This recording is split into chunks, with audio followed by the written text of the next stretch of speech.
Sync.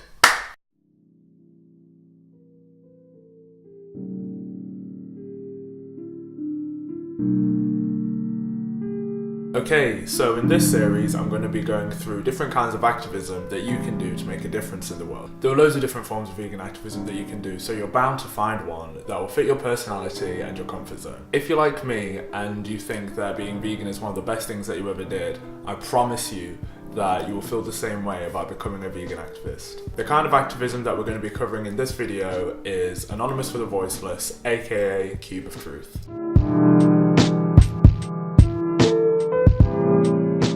Cubes consist of groups of people in multiples of 4 standing in a square formation holding either signs or laptops showing preferably local slaughterhouse footage. The people who are in the cube will be wearing all black and an anonymous mask or a V for Vendetta mask. This does a couple of things. It draws attention to the demonstration and it also makes sure that members of the public don't try to talk to people inside of the cube. This is where the outreachers come in. It's their job to talk to members of the public who approach the cube.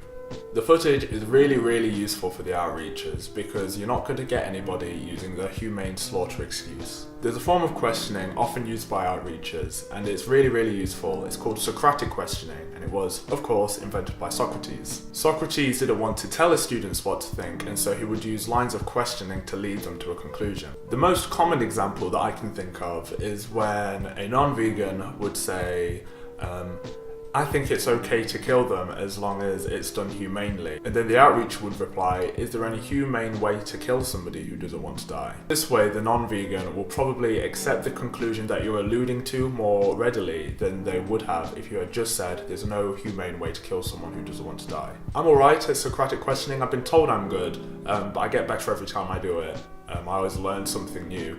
But some activists who are particularly good at it are Joey Carbstrong, James Aspie, and Earthlings Experience really mastered it.